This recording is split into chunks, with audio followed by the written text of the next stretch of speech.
সম্মানিত দর্শক, দিল্লিতে অবস্থানরত বাংলাদেশের সাবেক প্রধানমন্ত্রী শেখ হাসিনা তার জবান কোনো অবস্থাতেই বন্ধ করা যাচ্ছে না। ফুসফাস করে তিনি কথা বলেই চলেছেন, একের পর এক সাক্ষাৎকার দিয়েই যাচ্ছেন। সেটা নিজের বক্তব্যের মাধ্যমে হোক, লিখিত বক্তব্যের মাধ্যমে হোক, কখনো কখনো টেলিগ্রামে, কখনো কখনো সেই সামাজিক যে মাধ্যমগুলো রয়েছে সেখানে, আবার রয়টার্স, ওয়াশিংটন পোস্ট থেকে শুরু করে ইকোনমিক্স, মানে যত সেই হিন্দুস্তান টাইমস, পাকিস্তানের ডন, ইন্ডিয়ান এক্সপ্রেস, যত বিখ্যাত পত্রিকা রয়েছে দুনিয়ার, এই জাপান, জার্মানি, অস্ট্রেলিয়া, সমস্ত পত্রপত্রিকাগুলোতে কোথা থেকে তিনি সেই সমস্ত লবিস্ট টবিস্ট ম্যানেজ করে, সেটা তিনি করে না ভারত সরকার করে আল্লাহই জানে, একটার পর একটা বোমা ফাটিয়ে যাচ্ছেন গত 2 বছর ধরে। আওয়ামী লীগ বাংলাদেশে আমরা খুঁজে পাচ্ছি না। পথে ঘাটে কোথাও আমি আওয়ামী লীগকে দেখি না। মাঝে মধ্যে 2 একজন সালাম দেয়, কানে কানে এসে বলে যে ভাই অমুক জায়গার অমুক ছাত্রলীগ বা আওয়ামী লীগের অমুক কমিটিতে ছিলাম। কিন্তু ঠিক ওইভাবে জনারণ্যে বুক ফুলিয়ে সিনা উঁচিয়ে বাংলাদেশে কোথাও কোনো ওইভাবে বাস্তব আওয়ামী লীগ দেখা যাচ্ছে না। কিন্তু শেখ হাসিনার যে টোন, তার বক্তব্য, তার কৌশল, হোয়াট এভার মেবি, তার সেটা জারি জুরি বাহাদুরি, এটা কেবলমাত্র তার জবান, যেটাকে আমরা বাংলায় বলতে পারি সুপা, সরস্বী করে সুপা একারে পা, সুপা।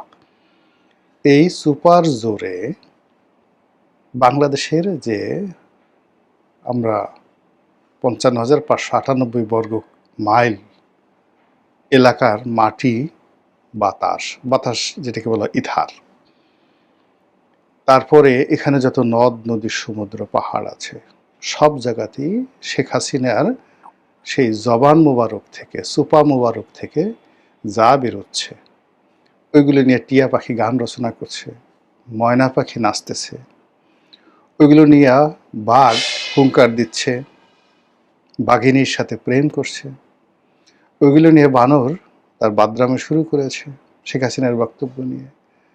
তার বক্তব্য নিয়ে পাখি গানের সাথে সাথে নদীর ঢেউ ওইভাবে তৈরি হচ্ছে। পদ্মার নদী ভাঙন শুরু হয় তার বক্তব্য দিয়ে, আবার কোনো কোনো জায়গাতে নদীতে চর পড়ে যায়। তার ভাষণের দাপটে পদ্মাতে ইলিশ বিলীন হয়ে সব ভারতে চলে যাচ্ছে। এখন ইলিশ পাওয়া যাচ্ছে না। ৩,০০০, ৩,৫০০ টাকা করে কেজি ইলিশের দাম। কোথায় গেল সেই কেজি? সব দোষ শেখ হাসিনার এই বক্তব্য দেওয়ার ফলে। এবং এই যে শেখ হাসিনার চোপা তার বক্তব্য, এটি আমাদের যারা শাসক দল, তাদেরকে এতটা বিরক্ত করছে যে তারা কেউ আসলে ঘুমাতে পারছেন না। সবার ঘুম হারাম হয়ে গেছে, সবার মেজাজ গরম হয়ে গেছে, সকলের শরীরে অ্যালার্জি উঠে গেছে। এবং ডক্টর মোহাম্মদ ইউনূস বিশ্বাস করেন, যদি শেখ হাসিনার জবানটা বন্ধ করতে পারতেন, তাকে আপনি গুলি মেরেও ক্ষমতা থেকে ছড়াতে পারতেন না। সে যে নির্বাচন দিয়ে চলে গেল, তারেক রহমান সাহেবের কাছে ক্ষমতা দিয়ে চলে গেল, 99% যে বাহাদুরি বা এর 99% যে ক্রেডিট, এটি মূলত শেখ হাসিনার জবান, শেখ হাসিনার চোপা, তার বক্তব্য, তার ট্রল। সে যেভাবে ওখানে প্রতিটা মুহূর্তে সেই ডক্টর মোহাম্মদ ইউনূসকে ভয় দেখাচ্ছিল, যেভাবে আতঙ্ক ছড়াচ্ছিল, যেভাবে টুস করে ঢুকে পড়ার কথা বলছিল, ওই অবস্থা আসলে শুনে কোনো জনই মানুষ আসলে যমুনাতে ঘুমানো যায় না। এখন অ্যাটলিস্ট ডক্টর মোহাম্মদ ইউনূস ঘুমাতে পারছেন, দেখেন তার চেহারাও ভালো হয়ে গেছে। কিন্তু যতদিন তিনি প্রধানমন্ত্রী ছিলেন বা প্রধান উপদেষ্টা ছিলেন, তার চেহারা কিন্তু নষ্ট হয়ে গিয়েছিল। এবং তিনি অনেকটা অসহায় হয়ে বারবার নরেন্দ্র মোদীকে পার্সোনালি রিকোয়েস্ট করেছেন, আচ্ছা ওনার সুপারটা একটু বন্ধ করা যায় না, তার মুখটা একটু বন্ধ করা যায় না। এই ভারত সেটা করে নাই। ভারত তো মানে কি বলবো, আমরা যেটাকে বলি ফাজিল, দুষ্ট, আমরা যেটাকে বলি, যাকে বলা হয় হয়তো দুষ্ট আর ফাজিল, এটাই ভালো। তো যখনই দেখলো যে বাংলাদেশের লোকজন শেখ হাসিনার মানে বক্তব্যে তারা অস্থির অনুভব করছে, এবং তাদের মানে ভারত সীমান্তে কামান জড়ো করেছে, খবর আসলো। তারপর সীমান্তে তারা হাজার হাজার সৈন্য সমাবেশ করেছে, এই খবরও তো আমরা বাংলাদেশে শুনেছি। অজিত দোভাল তাদের নিরাপত্তা উপদেষ্টা ঘন ঘন কলকাতা আসছে, তারপর তারা যে কোনো সময় এয়ার স্ট্রাইক করবে, সার্জিক্যাল অপারেশন চলবে। ভারতের সেই ময়ূখ রঞ্জন সাংবাদিক লাফিয়ে লাফিয়ে যত কথা বলল, আমরা বাঙালি ঘোড়ার ডিম কিচ্ছু ভয় পাই নাই। কিন্তু আমরা ভয় পেয়েছি শেখ হাসিনার কথাবার্তা। এবং সেই কথাবার্তার কারণে কি হলো, ডক্টর মোহাম্মদ ইউনূসের মতো একজন বিশ্ববরেণ্য মানুষ, এত সফল মানুষ, প্রতিদিন এই শেখ হাসিনার বক্তব্য সামহাও তিনি শুনতেন। ফলে তার হজম ভালো হতো না, বদহজম হয়ে যেত। ৮৮ বছর বয়স। এ বয়সে এমনি ওই যে আব্দুল করিমের যে বিখ্যাত গান, আগের মতো খেতে পাই না, খাবার খাইলে হজম হয় না, আগের মতো খাওয়া যায় না, খাবার খাইলে হজম হয় না, আগের বাহাদুরি গেল কই। এই বয়সে মেশিনপত্র জিনিসপত্র সব এলোমেলো হয়ে যায়। তারপর যদি আবার ভয় থাকে তাহলে একেবারেই হজম হয় না, মুখ থেকে গন্ধ আসে, বগল থেকে গন্ধ আসে, পেটের মধ্যে গুড় গুড় গুড় গুড় করে শব্দ হয়, আর কোষ্ঠকাঠিন্য দেখা দেয়। আর কোষ্ঠকাঠিন্য যখন দেখা দেয় তখন ওই যে পেটের মধ্যে যে গুড়গুড়ানি, সেগুলো যখন মানে ফার্ট হয়ে পাদ হয়ে বের হয়, ও মাই গড, কোনো মানুষ সেখানে টিকতে পারে না। এই জন্য হয় কি, বুড়া মানুষকে ভয় দেখাতে হয় না। যে কোনো বুড়া মানুষকে ভয় দেখালে সিরিয়াস একটা ইফেক্ট হয়। দেখবেন যে বুড়া মানুষ ভয়ের চোটে আপনি দাঁত বের করে চিত হয়ে হা করে রাতে নিঃশ্বাস নেয়, মানে আধো আধো ঘুম। আমাদের গ্রামের কয়েকজন বুড়া মানুষকে আমি দেখেছি, তাদের ওই মরার আগে আগে বিভৎস হয়ে গেল চেহারা, হা করে ঘুমাতো, দাঁতগুলো বের হয়ে থাকতো, কি যে একটা বিভৎস। এই জন্য আমি আসলে সবসময় করি কি, বুড়া মানুষকে কখনো ভয় দেখাই না, তাদেরকে সান্ত্বনা দিতে হয়। ও দেখেন না, ওরে আমার পুলু পুলু বাবুরে, একটা শিশুর সঙ্গে যেভাবে আচরণ করে বুড়া মানুষের সঙ্গে ওইরকম আচরণ করে। তো সেক্ষেত্রে ডক্টর মোহাম্মদ ইউনূস আসলে তার সাথে ওইভাবে আন্তরিকতা নিয়ে তাকে সান্ত্বনা দেওয়ার মতো, তাকে ভালোবাসা দেওয়ার মতো, তাকে ঘুম পাড়ানোর মতো ওইরকম কোনো ব্যক্তি হয়তো তার পাশে ছিল না। ফলে কি হলো, শেখ হাসিনার এই যে এলোমেলো আচরণ, এলোমেলো কথা, তার যে হুমকি ধামকি, এগুলোর কারণে বেচারার একেবারে ব্যক্তিগত জীবন তছনছ হয়ে গেল। যাই হোক, সে গেল। সে যাওয়ার পরে যখন আবার নতুন সরকার এলো, আবার শেখ হাসিনার উৎপাত শুরু হয়েছে। ১ম মাসখানেক বোধহয় একটু বন্ধ ছিল। আমরা ধারণা করেছিলাম হয়তো সরকারের সঙ্গে তার একটা লেনাদেনা হয়েছে বা একটা বোঝাপড়া হয়েছে, বা তিনি যেটি এর আগে বলেছিলেন যে জামাতকে ঠেকানোর জন্য, আ একটি মৌলবাদী শক্তিকে ঠেকানোর জন্য তিনি তার নেতাকর্মীদেরকে নির্দেশ দিয়েছেন বিএনপিকে ভোট দেওয়ার জন্য। সেক্ষেত্রে তারেক রহমান সাহেবের সফলতা, তার অভিষেক, তারপর বিএনপি সরকারের এই যে কার্যক্রম, এগুলো নিয়ে শেখ হাসিনা মোটামুটি ১ মাস একটা, যাকে বলা হয়, গ্রেস পিরিয়ড তিনি দিয়েছিলেন। কিন্তু পরবর্তীতে দেখা গেল যে না, তিনি সেই তার আগের মতোই আছেন। কোনো অবস্থায় তার একটু পরিবর্তন হয়নি। ইউনূসের জমানাতে যেভাবে জ্বালাতেন, এরশাদের জমানাতে যেভাবে জ্বালাতেন, বেগম জিয়ার জমানাতে যেভাবে জ্বালাতেন, ঠিক একইভাবে এখন বেচারা তারেক রহমান সাহেব তাকেও জ্বালাচ্ছেন। এবং যা মুখে আসে তাই তিনি বলছেন। এবং ইউনিক সব ঘটনা, যেগুলো মানুষ কল্পনা করতে পারে। সে লন্ডন থেকে বিভিন্ন লোকজনকে ডেকে আনছে, আনার পর তাদেরকে আবার নিজের হাতে খাওয়াচ্ছে। তারা গিয়ে আবার কান্নাকাটি করে এই শেখ হাসিনার তাকে কি খাওয়ালো, তাকে দেখলে কার মতো মনে হলো, ইত্যাদি ইত্যাদি বলে তারা কান্নাকাটি করছে। আর সমস্ত সোশ্যাল মিডিয়া সেগুলো নিয়ে নাচানাচি করছে।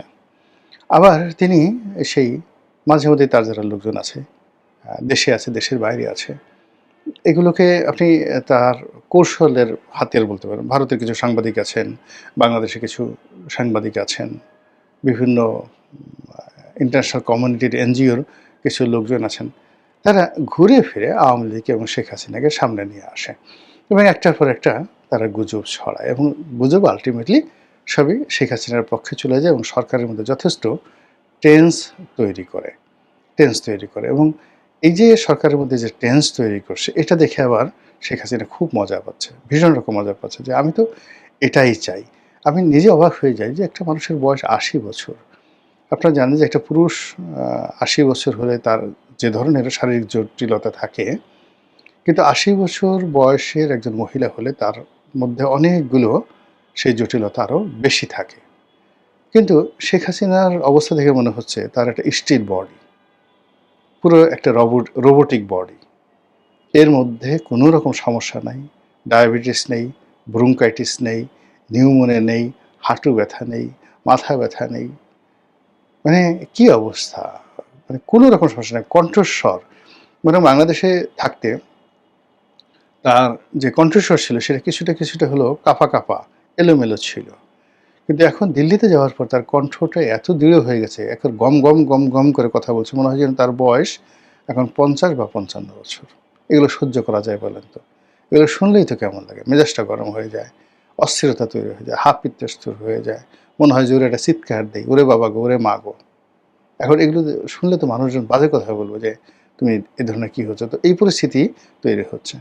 তো এইরকম সবই ভালো ছিল। এখন সেই আগস্ট মাসের 5 তারিখে যেদিন তিনি বাংলাদেশ থেকে হেলিকপ্টারে করে চলে গেছেন, তার বক্তব্য হলো তিনি লেজারে গেছেন, তিনি আজ প্রাইম মিনিস্টার হিসেবে গেছেন, তাকে সরকারি হেলিকপ্টারে করে সেখানে ভারতীয় সরকার প্রোটোকল দিয়ে তাকে নিচ্ছে, আর বাংলাদেশ সরকার থেকে প্রোটোকল দিয়ে পাঠিয়েছে। তো কে বলছে সে পালিয়েছে? আর আমরা বলছি আরে দুপুরের খাবার খেতে পারো নাই, আরেকটু হলে জনগণ গণভবনে ঢুকে যেত, ঢুকে পড়ে তোমাকে তোমার লোকজন সহকারে পাড়িয়ে মেরে ফেলতো। এইভাবে আমরা গালাগালি করছি, তারপর আমরা বলছি যে তুমি আসতে চাও আসো, এয়ারপোর্ট থেকে, নাহিদ ইসলাম বলছে এয়ারপোর্ট থেকে ধরে এনে ডাইরেক্ট ফাঁসিতে টানানো হবে। তিনি অবশ্য বলেন না যে এয়ারপোর্টে, তো বলতে পারতেন যে আমরা আসলে শেখ হাসিনার জন্য এয়ারপোর্টে একটা ফাঁসির মঞ্চ তৈরি করবো। তিনি বরং বলছেন যে ওখান থেকে তাকে গ্রেপ্তার করে এনে আমরা তাকে সরাসরি ফাঁসির মঞ্চে নিয়ে যাব। এখন ফাঁসির মঞ্চটা যে কোথায় হবে, এটা কি গুলিস্তানে হবে, জিরো পয়েন্টে হবে, বঙ্গভবনে হবে, যমুনার সামনে হবে, নাকি কারাগারের মধ্যে হবে, এটা অবশ্যই নাহিদ ইসলাম বলেননি। ওদিকে সরকারের একজন উপদেষ্টা, তথ্য উপদেষ্টা রয়েছেন, তিনি বলেছেন যে আমরা তাকে বেঁধে আনতে চাই। বোঝার চেষ্টা করুন, দিল্লি থেকে শেখ হাসিনাকে হাত পা বেঁধে, হাতে হাতকড়া, পায়ে ডান্ডাবেড়ি, একেবারে সে সিনেমাটিক অবস্থাতে তাকে সেইভাবে আমরা সেখান থেকে আনতে চাই, আমরা সেভাবে আনবো। এখন সে যদি স্বেচ্ছায় বাংলাদেশে আসতেছে, তা আসুক, আসুক, কামন। আপনি চিন্তা করুন, এই যে কথাগুলো আপনি দেখেন, এই কথাগুলো একটা উত্তেজনার ফসল, অস্থিরতার ফসল, এবং এইটার জন্য ওই উপদেষ্টার কোনো দায় নাই। এই যে নাহিদ ইসলাম যে কথা বললেন, নাহিদ ইসলাম নির্দোষ লোক, তার কোনো দায় নেই, সব দোষ শেখ হাসিনার। এই কারণে সেই মাঝে মধ্যে এই কথাগুলো বলছে। এখন এই বর্তমান অবস্থাতে দেখেন, সে আবার এই 5 তারিখে সেই কি বলবে না না বলবে, কি করবে না না করবে, দিল্লিতে কি একটা অনুষ্ঠান করবে, সেটি নিয়ে সরকারের যারা লোকজন আছেন তাদের মেজাজ গরম হয়ে গেছে, মন খারাপ হয়ে গেছে, মেজাজ ঠিক রাখা যাচ্ছে না, অস্থিরতায় ভুগছে। ফলে সরকারের একজন কর্তা ব্যক্তি, ভারতের যে রাষ্ট্রদূত বাংলাদেশে আছেন মন্ত্রী পদমর্যাদায়, দীনেশ ত্রিবেদী, তার সঙ্গে দেখা করলেন, মানে দীনেশ ত্রিবেদীকে ডেকে আনলেন বা তিনি এলেন। এখন দীনেশ ত্রিবেদীর কাছে বললেন যে আপনি এই শেখ হাসিনার এই ভাষণ শাসন দেওয়া বন্ধ করেন। সে ওখানে বসে যদি রাজনৈতিক কর্মকাণ্ড করে, কথাবার্তা বলে, তাহলে এটা আপনার আমার সম্পর্কটা ভালো হবে না, বাংলাদেশের সাথে সম্পর্কটা ভালো হবে না। এবং ঠিক একই কিন্তু বিরক্ত হয়ে গেছিল ইনুস সাহেব। এখন ভারত তো এই যে বলে যে হ্যাঁ হ্যাঁ, মনে মনে উপরে বলে হ্যাঁ দাদা আপনি যেটা বলেছেন ঠিকই, আমরা কোনো কাজ করতে তাকে দেবো না, দেবো না, দেবো না, তখন ওরা বলে দেবো না, তাকে আটকে রাখবো এবং খাবার দাবারও কমায় দেবো, এবং আপনাদের ইচ্ছা অনুযায়ী সব কিছু হবে, চিন্তা করবেন না। আর ওই পাশে গিয়ে তারা বলে বোহেনজি চালিয়ে যান, আপনি আছেন বলেই তো আমরা আছি, আপনি কথা বলেন বলেই তো আমাদেরকে ডাকে, আপনি কথা না বলে তো আমাদেরকে ডাকতোই না, একেবারেই ডাকতো না।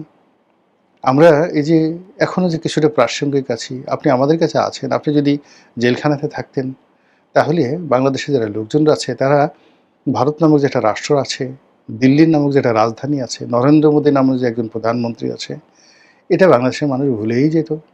আমরা যে এখন কথায় কথায় ভারতকে স্মরণ করছি, ভারতকে গুরুত্বপূর্ণ মনে করছি due to Sheikh Hasina, because Sheikh Hasina is there, এরা সেখানে আছে। এই জন্য ওখানকার দাদারা বলে যে আমরা ওখানে যা বলি বলি ওগুলো নিয়ে আপনি মনে কিছু করবেন না গো দিদি, আপনি আপনার মতো চালিয়ে যান গো। তার প্রেক্ষিতে কি হচ্ছে, উঠতে বসতে আমরা এই শেখ হাসিনার জবান দ্বারা নির্যাতিত হচ্ছি, নিপীড়িত হচ্ছি। কখন যে কার অবস্থা কি হয়, কখন যে তার এই বক্তব্য শুনে আমরা হার্ট অ্যাটাকে পড়ি, আল্লাহই জানে।